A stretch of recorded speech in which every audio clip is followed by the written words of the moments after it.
And we are joined now by Senator Jeff Flake of Arizona. Senator Flake, thank you for joining us this morning. I know you weren't in that meeting on Thursday, but you are behind this bipartisan deal that was presented by Senators Durbin and Graham on Thursday.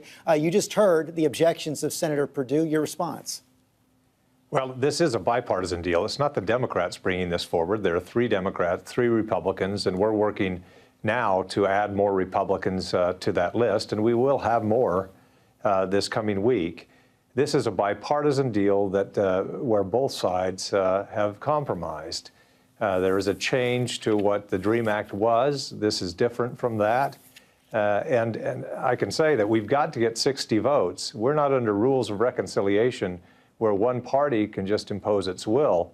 It has to be both parties, and therefore this is a bipartisan solution. I believe there is a deal to be had.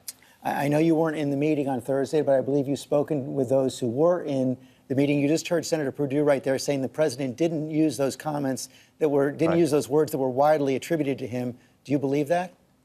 Well, all I can say is I was in a meeting directly afterwards where those who had presented to the president our proposal spoke about the meeting, and they said those words were used before those words went public.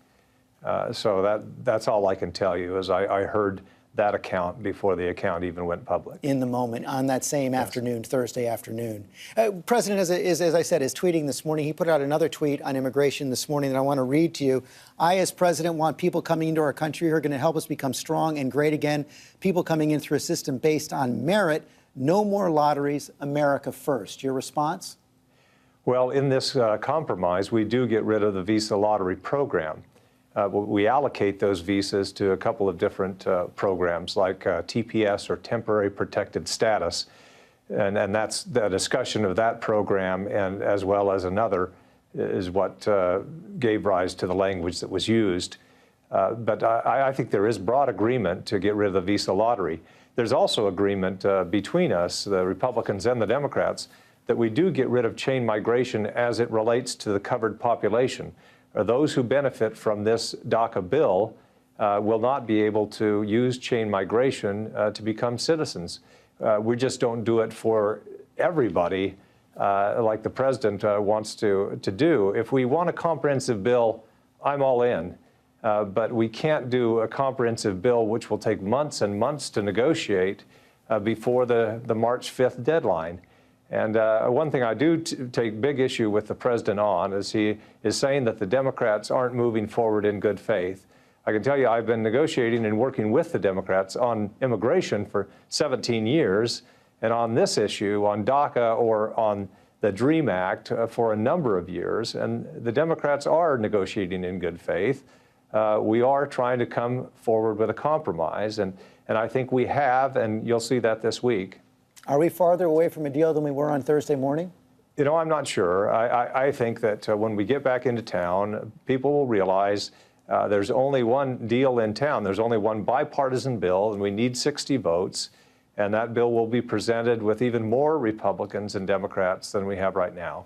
You've also said you're going to be giving a series of speeches on President Trump and his relationship with the truth and his relationship with the press, including one that I believe is coming this week. We've gotten some excerpts of what you're planning to say, taking on the president's comments about calling the press the enemy of the people. And I just want to read a portion of what we've had.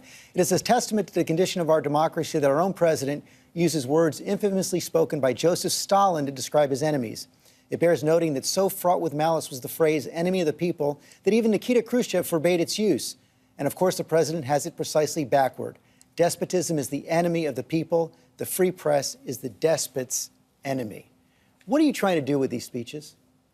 Well, what I'm trying to say is, you know, you can talk about crowd size, and that is pretty innocuous if there's a falsehood there. But when you reflexively refer to the press as the enemy of the people or fake news, that has real damage. It has real damage to our standing in the world. And I noted how bad it is for a president to take what was popularized by Joseph Stalin, the enemy of the people, to refer to the press. And then now, today, you have authoritarians across the world using the term fake news to justify cracking down on their opposition or to staunch legitimate debate.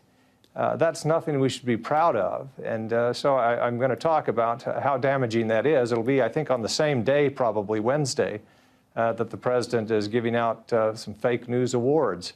And I just want the president to know that this has real consequences. And just to be clear, you don't believe the president is telling the truth with that tweet that denied he used the words in that Oval Office meeting on Thursday?